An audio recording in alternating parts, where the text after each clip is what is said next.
Bienvenidos a Club de Prensa en NTN 24. Transmitimos desde Washington, a 3 cuadras de la Casa Blanca, y al final de este programa, si ustedes lo quieren ver, lo van a encontrar en nuestra página de Facebook, completo o algunos apartes, y también por nuestra cuenta de Twitter. Y si quieren escuchar el audio, el podcast está en SoundCloud. Les doy la bienvenida a los invitados a Club de Prensa hoy. En primer lugar, el corresponsal jefe del diario El País de Madrid, Marc Bassets. Bienvenido a esta mesa, como siempre. Muchas gracias. Raquel Godos, corresponsal de la Agencia Española de Noticias EFE, bienvenida también. Gracias. Pepe López Zamorano, corresponsal jefe de la Agencia Mexicana de Noticias Notimex, bienvenido igual. Gracias. El primer asunto, Marc, tiene que ver nuevamente con Donald Trump, el presidente electo de Estados Unidos, quien toma posesión del cargo el próximo 20 de enero. El señor Trump ha ido anunciando varios nombramientos, y hoy el periódico The Washington Post, en primera página, hace mención del último de estos anuncios. Ayer, Donald Trump dijo que va a nombrar como encargado del Departamento de Seguridad Interior a John Kelly. John Kelly es un general estadounidense que fue el jefe del Comando Sur de los Estados Unidos, el que se encarga de todo el hemisferio de Sudamérica y de Centroamérica. Pero este es un hombre que fue general, es un general retirado. Pero también está John Mattis, a quien anunció Donald Trump como el próximo secretario de Defensa, militar por supuesto. También anunció como consejero de Seguridad Nacional a Michael Flynn, militar también, ex general. Está considerando como secretario de Estado, aunque hay varios nombres ahí, incluso el CEO, el presidente ejecutivo de ExxonMobil, está considerando al general David Petraeus como secretario de Estado, así como está considerado a Mitt Romney, ex candidato presidencial.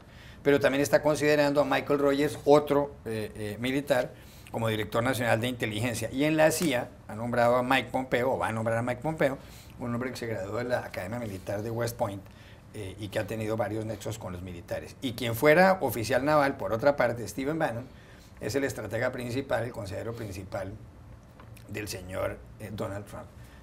¿Le inquieta que haya tanto militar en la arquitectura, en el aparataje del gobierno del próximo presidente de Estados Unidos? Bueno, lo llamativo, sobre todo, es que hay tantos generales, ¿no? Y generales en puestos clave de la seguridad nacional. Consejero de Seguridad Nacional, Flynn, un general, secretario de Defensa Mattis, otro general, y ahora secretario de Seguridad Interior, un cargo clave en la protección antiterrorista, Kelly, otro general, ¿no? Y la paradoja es que algunos de esos cargos, sobre todo los dos que pertenecen a la Defensa y Seguridad Interior, ¿no? a Kelly y Mattis, inquieta que haya tantos generales y que estén en cargos que deberían ser civiles normalmente, que tradicionalmente son civiles. Por ejemplo, lo habitual es que el Pentágono, que a los militares del Pentágono les dirija un civil, en parte para separar bien los poderes, ¿no? Pero lo paradójico es que sean dos de las figuras, Mattis y Kelly, que más moderadas de alguna manera, o que más tranquilizan a este establishment de Washington, que está tan nervioso y tan inquieto por la llegada de Trump. En realidad, de todos los cargos que ha nombrado en puestos clave de la administración, quizá estos dos generales, no Flynn, porque Flynn pertenece a otra categoría, pertenece al círculo interno de Trump y a este mundillo de conspirativos y gente que propaga estas teorías tan descabelladas sobre todo tipo sobre Hillary Clinton, sobre los musulmanes, pero en el caso de Mattis y Kelly son figuras que yo creo que podrían perfectamente haber estado en una administración de Hillary Clinton.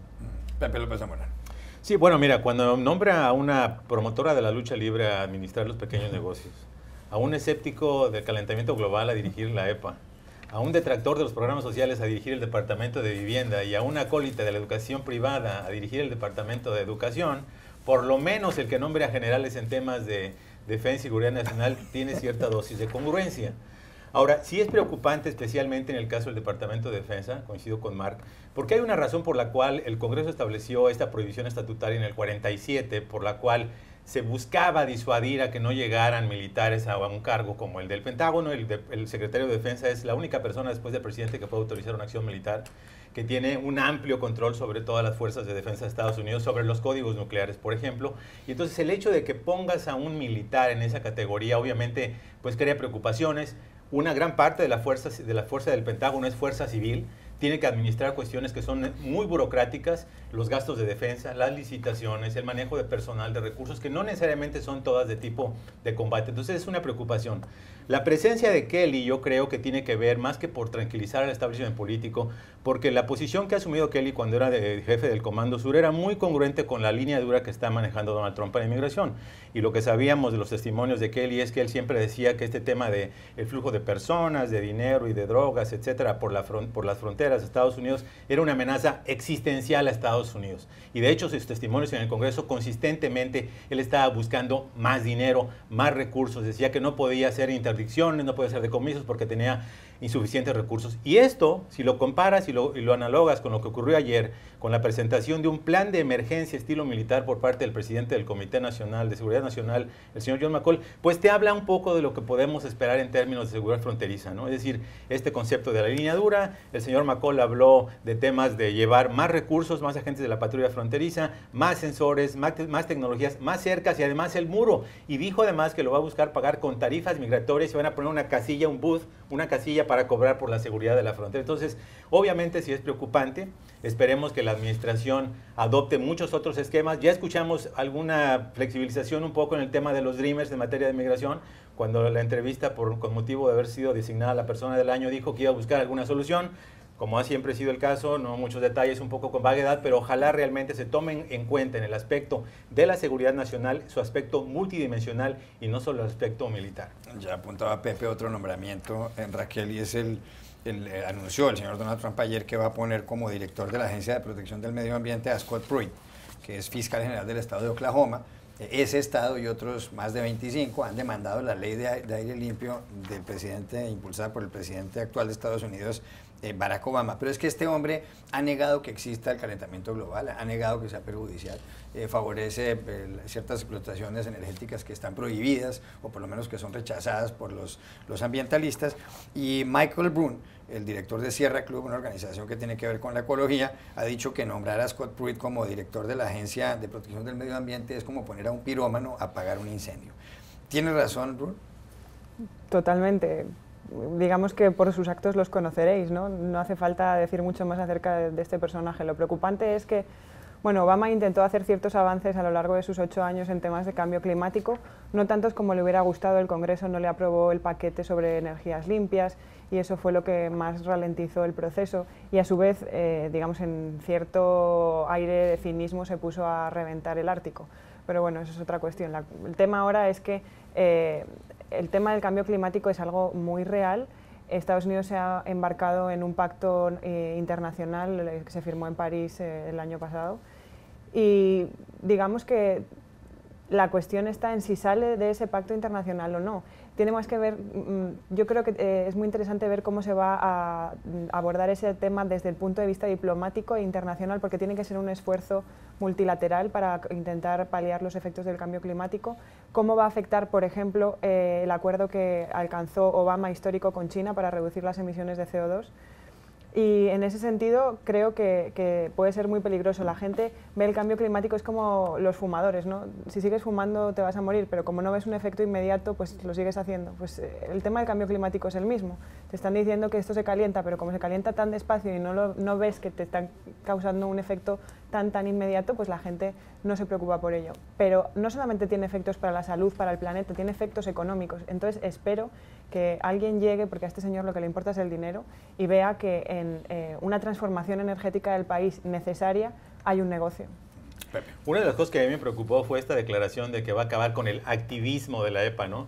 Y en un tema que estoy familiarizado fue este activismo que tomó justamente la EPA para modificar los estándares de protección a los trabajadores del campo. La abrumadora mayoría son mexicanos y más de 2/3 partes son indocumentados, ¿no? Entonces tardó más de 20 años, 25 años de hecho, en lograr que se actualizaran los estándares de tal manera que los trabajadores estuvieran protegidos, que el trabajador estuviera obligado a darles agua limpia, a llevarlos al doctor, a entrenarlos, a capacitarlos. Entonces, cuando dices voy a acabar con el activismo, ¿de qué estamos hablando? Es decir, la EPA ha hecho funciones que son verdaderamente fundamentales para Estados Unidos y son temas que se deben de analizar en particular y no solamente criticar en general lo que es un activismo de una agencia federal. Es imposible dejar de hablar de Donald Trump aquí en Estados Unidos por otro asunto, Mark, y tiene que ver con que el sindicato de los trabajadores del acero de una empresa en Indiana, Alex Jones, ha dicho que lo que hizo Trump en los últimos días cuando estuvo en la firma Carrier, que produce aires acondicionados, cuando Trump dijo que había salvado el hecho de que 1.000 trabajadores perdieran aquí su puesto de trabajo y que esos empleos se fueran para México, dice el señor, el sindicalista, que Trump está exagerando, que está sobreactuando, que eso no es verdad, porque igualmente se van a perder unos puestos de trabajo en la compañía Carrier. El presidente electo de Estados Unidos, Donald Trump, ha mandado varios mensajes por Twitter. En uno dijo, Chuck Jones, refiriéndose al sindicalista, que es el presidente de este sindicato, está haciendo mal su trabajo. Y en otro ha dicho que debería pasar más tiempo el señor Jones trabajando y no hablando. Después de estos tweets de Donald Trump le llegaron algunas amenazas al sindicalista, a Alex Jones. ¿Puede esto acabar mal? Es muy responsable lo que está haciendo Trump, lo que ha hecho Trump en la campaña y que sigue haciendo después de ser elegido presidente, que es señalar a personas, señalar desprestigiándolas, insultándolas y lanzando a toda una turba de gente que sigue a Trump y que puede, algún día, ojalá no ocurra, pero puede ocurrir algo grave. De hecho, el domingo ya estuvo a punto de ocurrir una desgracia en una pizzería de Washington. Sí. ¿No? La gente de Trump había difundido teorías conspiratorias que aseguraban que aquella pizzería era una tapadera de una red de prostitución infantil dirigida por Hillary Clinton, ¿no? Una afirmación sin ninguna base, una mentira absoluta, pero que muchas personas se lo creyeron. Un señor fue ahí armado con un fusil de asalto y estuvo a punto de ocurrir una tragedia. Es decir, esto no es un juego, esto no es una broma, esto que hace Trump, ¿no?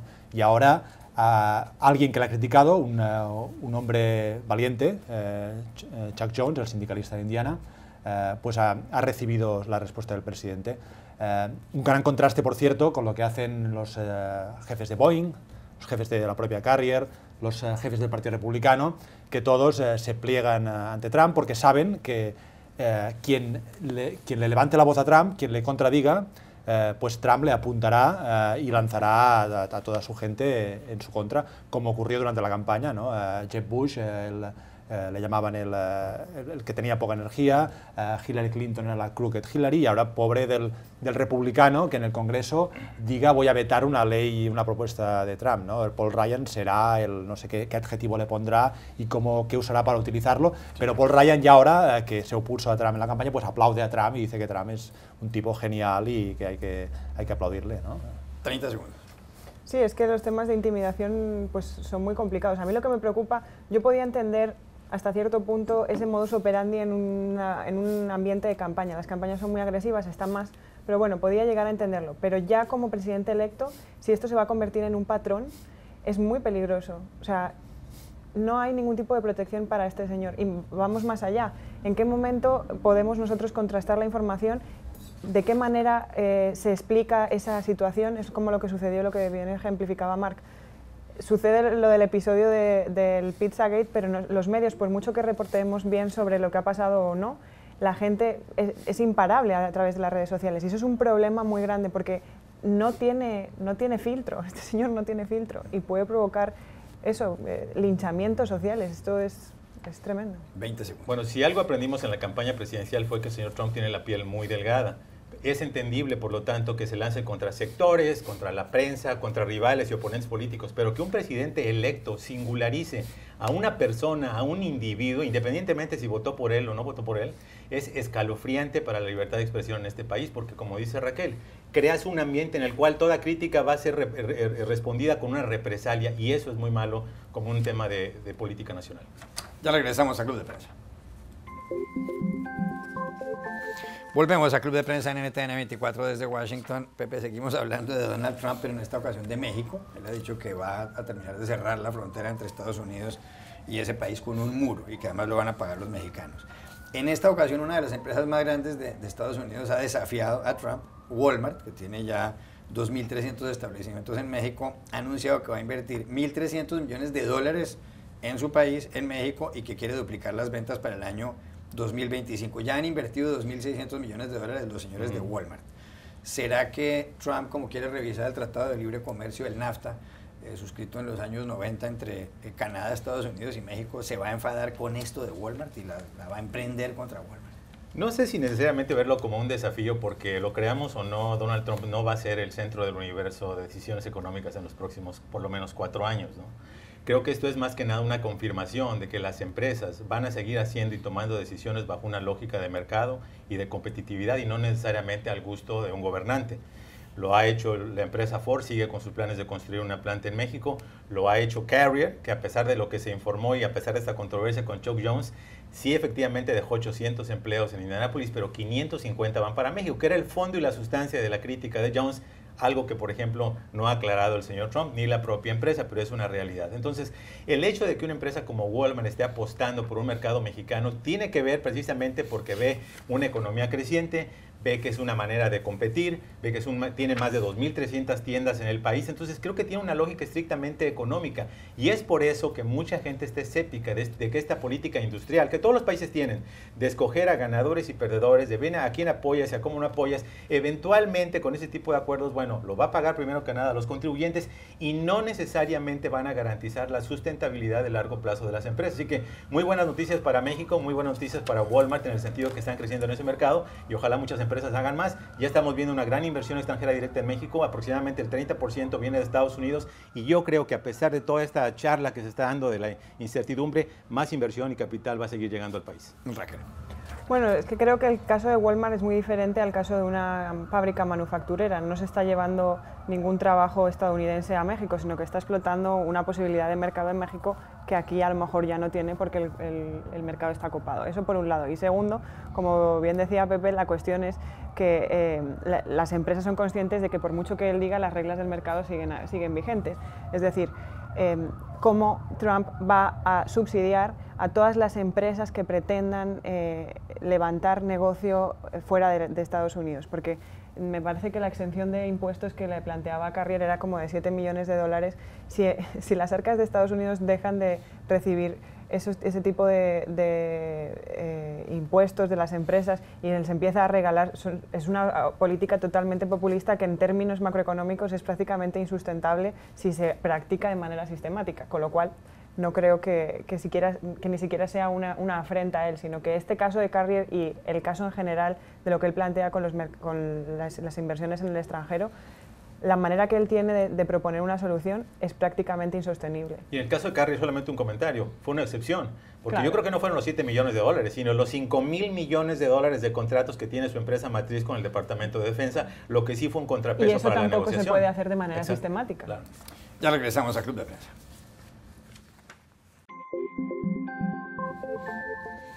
Volvemos a Club de Prensa en NTN 24 desde Washington. BBC Mundo ha publicado un artículo sobre el origen de la letra ñ, que solamente entró al diccionario de la Real Academia en 1803.